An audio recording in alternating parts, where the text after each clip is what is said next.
and welcome back to Class of Learners, Part 7 of Chapter 1, Chemical Reactions and Equation.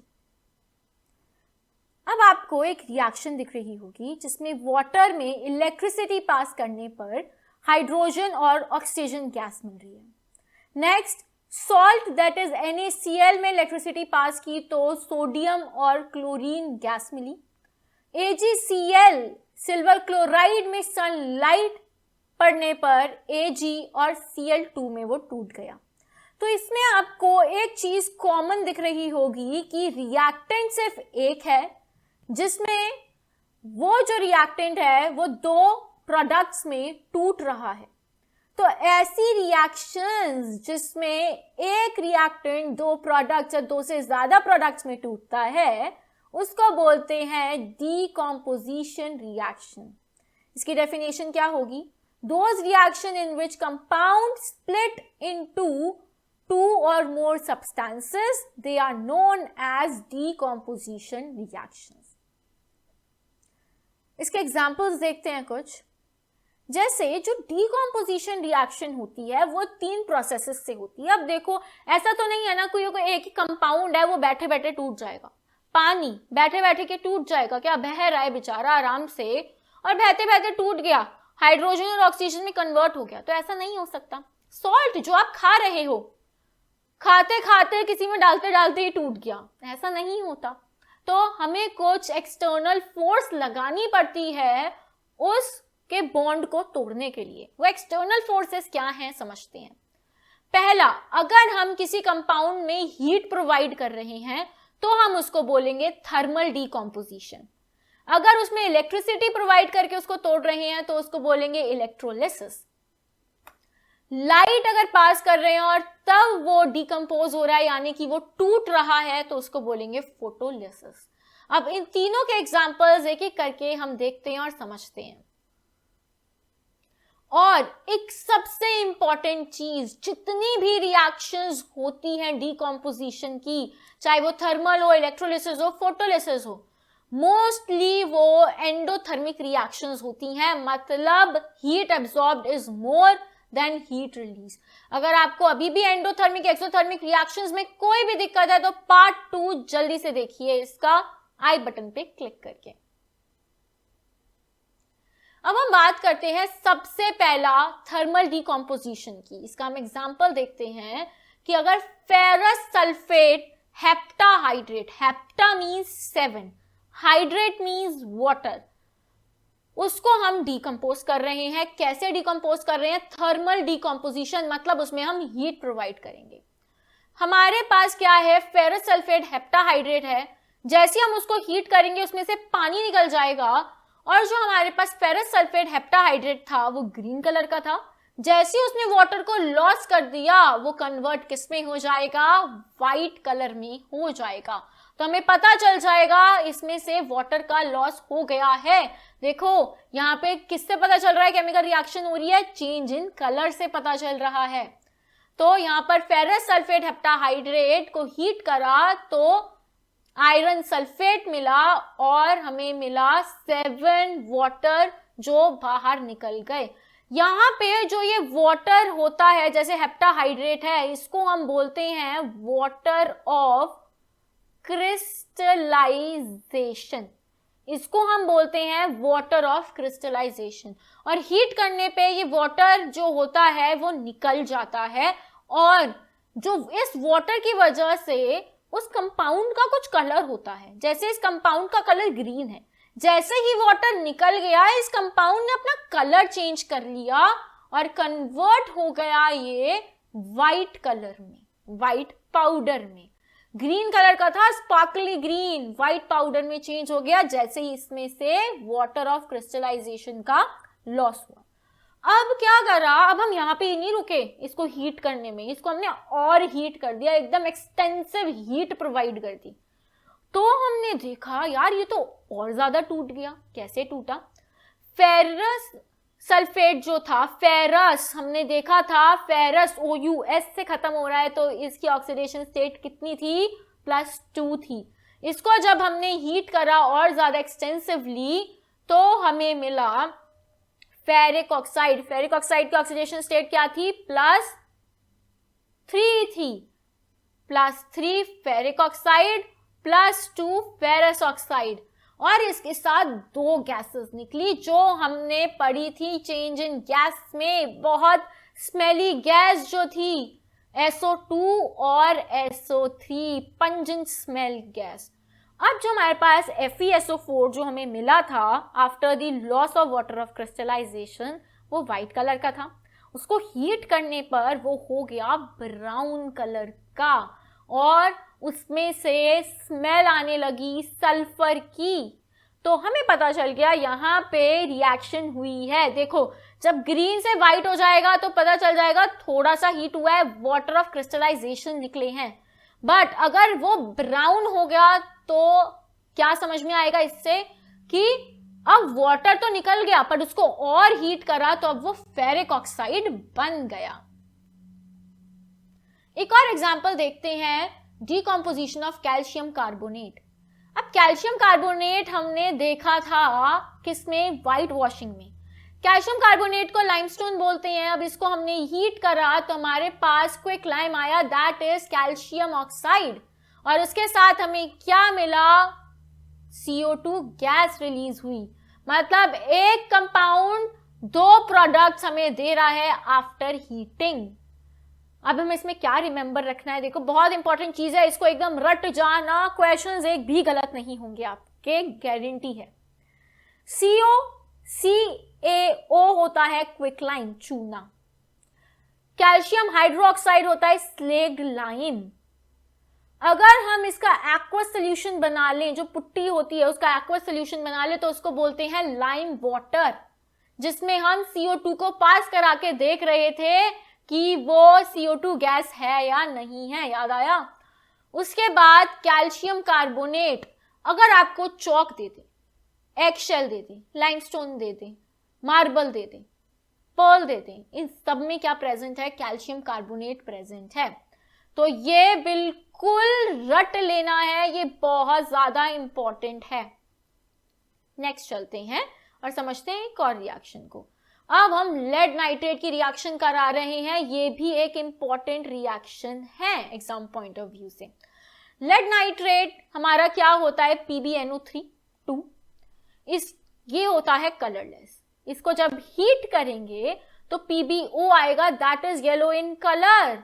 उसके बाद इसमें से NO2 gas निकलेगी जो हमारी रेड ब्राउन कलर की होती है, फ्यूम्स होते हैं, और ऑक्सीजन गैस कलरलेस होती है, ऐसे बनती है, और इसमें ऊपर फ्यूम्स निकलते हैं नाइट्रोजन ऑक्साइड, डाइऑक्साइड के। नेक्स्ट हम देखते हैं इलेक्ट्रिसिटी से, ये भी एक मोस्ट इंपॉर्टेंट रिएक्शन है। इलेक्ट्रोलिसिस ऑफ वाटर, वाटर में से क्या पास कर दी, इलेक्ट्रिसिटी पास कर दी। अब देखो कैसा वाटर लिया, यहां से क्वेश्चन बन सकता है, एसिडिफाइड वाटर, मतलब वाटर में या तो आपने H2SO4 डाल दिया डाइल्यूट करके, या फिर डाइल्यूटेड HCl डाल दिया। अब क्यों डाला ये, इसलिए डाला जिससे जो रिएक्शन है वो क्या हो जाए, वो फास्ट हो जाए और हमें जल्दी जल्दी प्रोडक्ट्स जो हमें चाहिए वो मिल जाएं। अब इसको ध्यान से सुनिएगा, आपने जैसे ही लिक्विड को, वाटर को इलेक्ट्रिसिटी पास की, उसमें से हमें 2 प्रोडक्ट्स मिलते हैं, हाइड्रोजन गैस और ऑक्सीजन गैस। अब ये जानना जरूरी है ये हमें कहाँ मिल रहे हैं। ये होता है इसका सेटअप। हम क्या करते हैं, 2 इलेक्ट्रोड्स लेते हैं ग्रेफाइट की, उसके ऊपर टेस्ट ट्यूब रख देते हैं और वाटर उसके आसपास होता है ऑब्वियसली बीकर में, और इलेक्ट्रिसिटी पास करते हैं। इलेक्ट्रिसिटी के पास करने से क्या हुआ, वाटर हाइड्रोजन गैस और ऑक्सीजन गैस में टूट गया। एक इंपॉर्टेंट चीज, अब यहां पर हम देखें तो एक होता है एनोड टर्मिनल, एक होता है हमारा कैथोड टर्मिनल। एनोड जो होता है वो पॉजिटिव होता है, ए से याद रखेंगे, ए पहले आता है, ए पॉजिटिव होता है। जब भी आपको ए ग्रेड मिलता है तो वो क्या होता है, पॉजिटिव होता है, अच्छा होता है। सी का मतलब आप समझेंगे कि क्या होता है, नेगेटिव होता है। तो एनोड पे हमें मिलता है ऑक्सीजन क्या मिलता है एनोड पे, ऑक्सीजन मिलता है, और कैथोड पे हमें क्या मिलता है, हाइड्रोजन गैस मिलती है। इसको आप एक और चीज से याद रख सकते हैं, जैसे अगर हम बात करें एनोड की, एनोड होता है पॉजिटिव टर्मिनल, ठीक है, और ऑक्सीजन जैसे हमारा ऑक्साइड माइनस होता है, तो ये ऑपोजिट पे ही क्या करता है, आता है। तो O2 माइनस होता है, तो माइनस वाला कहां बन रहा है, एनोड पे बन रहा है। अगर हम वाटर को या फिर हाइड्रोजन को पानी में डालते हैं, वाटर को, तो H+ निकलते हैं और हमारा कैथोड जो होता है वो माइनस होता है। तो पॉजिटिव वाला समझ जाओ किस पे निकला, नेगेटिव टर्मिनल पे। इसको आप ऐसे याद रख सकते हैं अगर आपको याद रखना है ऐसे तो। अब अगर हम वाटर को क्या करें, एक बार इस रिएक्शन को कर लेते हैं बैलेंस, तो यहां पर क्या होगा, दो हाइड्रोजन दो ऑक्सीजन है पर एक हाइड्रोजन है, एक ऑक्सीजन है यहां, तो इसको 2 कर दूं और इसको 2 कर दूं।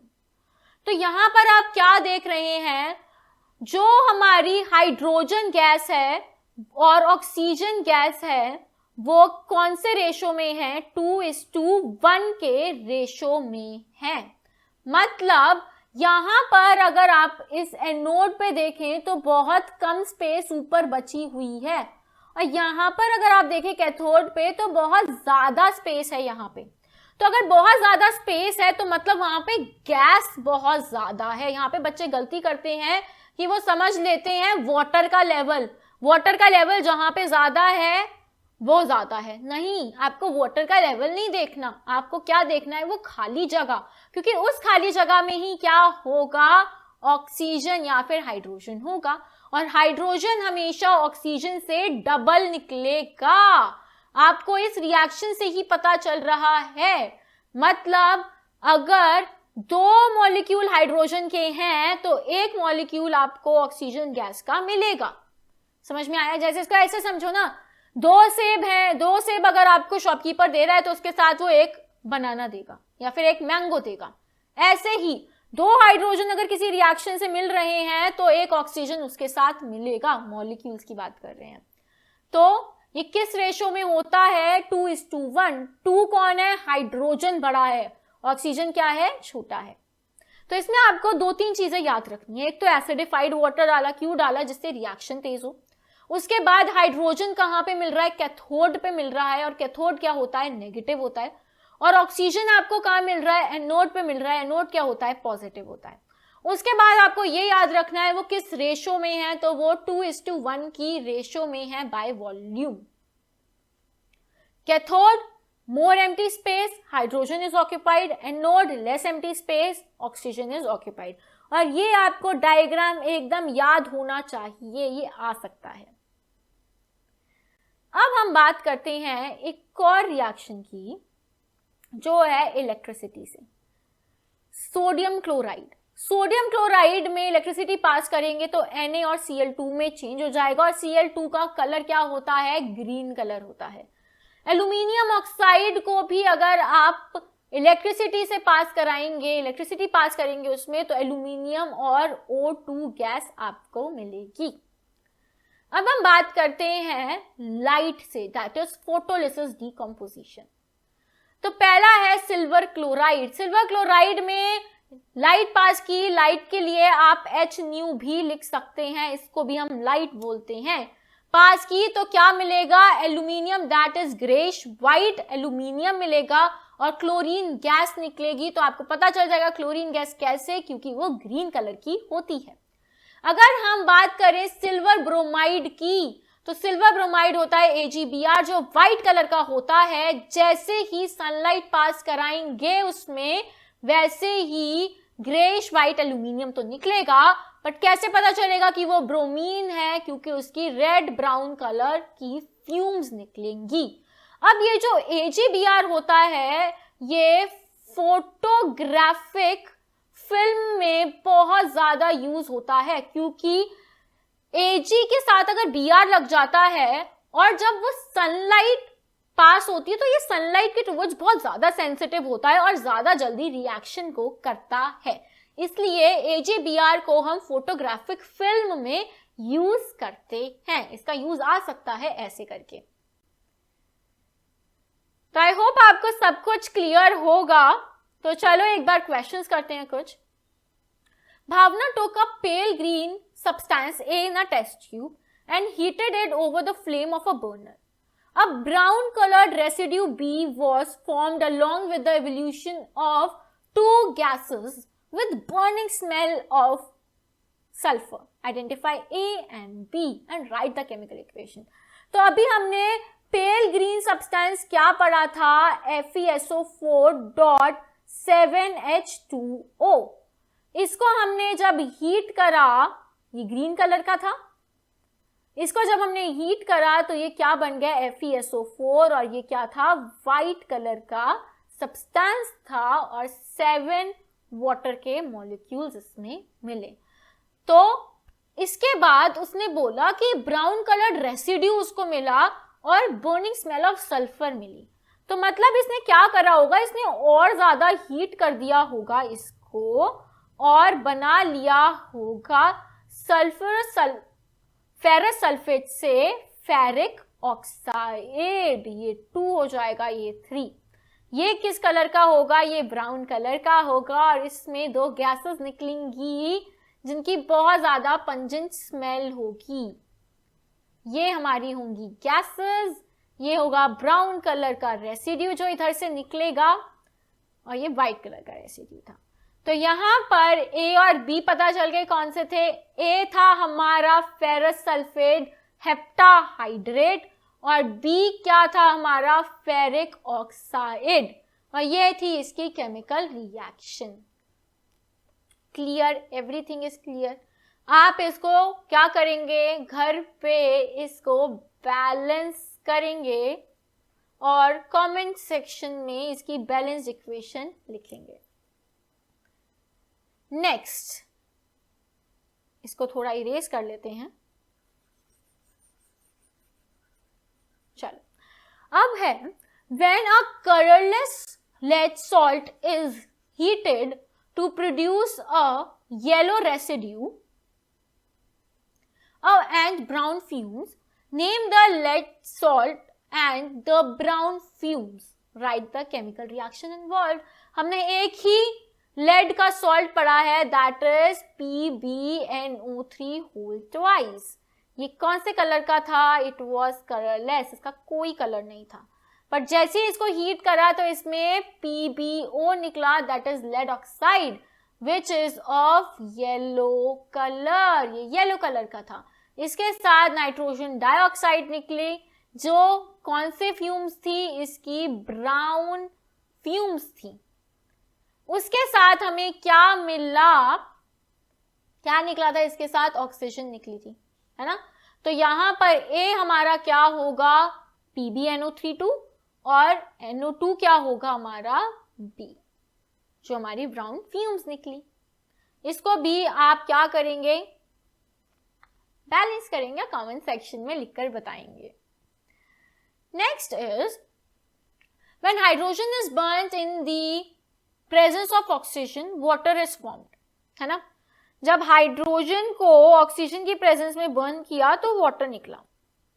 And when the water is electrolyzed, the hydrogen and oxygen is formed. यहाँ पे electrolyze का क्या मतलब है? यहाँ से क्या पास कर दी थी? इलेक्ट्रिसिटी पास कर दी. तो हमें क्या मिला? हाइड्रोजन गैस और ऑक्सीजन गैस मिली.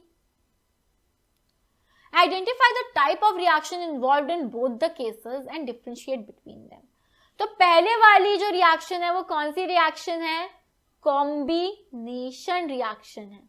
दूसरी वाली रिएक्शन कौन सी है? अभी हमने देखा जब एक ही रिएक्टेंट डीकंपोज हो जाता है और 2 प्रोडक्ट्स फॉर्म कर लेता है तो उसको बोलते हैं डीकंपोजिशन रिएक्शन. तो दोनों में क्या फर्क है? पहली बात तो कॉम्बिनेशन रिएक्शन हमारी एक्सोथर्मिक रिएक्शन होती है, बट डीकंपोजिशन रिएक्शन हमारी एंडोथर्मिक रिएक्शन होती है. कॉम्बिनेशन रिएक्शन में 2 या 2 से ज्यादा रिएक्टेंट्स इन्वॉल्व होते हैं और डीकंपोजिशन में सिर्फ एक ही रिएक्टेंट इन्वॉल्व होता है. Ratio of hydrogen is to hydrogen is to oxygen is 2:1 by volume when water undergoes electrolysis decomposition. Explain the statement with the help of an activity. इसमें अब आपको क्या करना है, डायग्राम बनाना है। तो इस डायग्राम की प्रैक्टिस तो आपको खुद करनी पड़ेगी, राइट। और यहाँ पे एक बार देख लेते हैं कि हाइड्रोजन कहाँ पे रिलीज हो रहा था, कैथोड पे, और ऑक्सीजन कहाँ रिलीज हो रहा था, एनोड पे। कौन ज्यादा रिलीज हो रहा था, हाइड्रोजन 2 टाइम्स ज्यादा रिलीज हो रहा था देन ऑक्सीजन। आई होप आपको ये पार्ट भी बहुत क्रिस्टल क्लियर होगा। डिकम्पोजिशन रिएक्शंस और इसकी सारी रिएक्शंस बहुत अच्छे से समझ में आ गई होंगी। नहीं आई तो दोबारा देखो और क्वेश्चन की प्रैक्टिस करो। तो जल्दी से लाइक करें, सब्सक्राइब करें, शेयर करें और बेल आइकन को प्रेस करना ना भूलें। आप हमें फॉलो कर सकते हैं इंस्टाग्राम पे, फेसबुक पे, और हमारे साथ जुड़ सकते हैं टेलीग्राम पे भी। Thanks for watching. Meet you in the next part with new chemical reaction. Thank you so much. Bye bye for now. Take care. Meet you in the next part.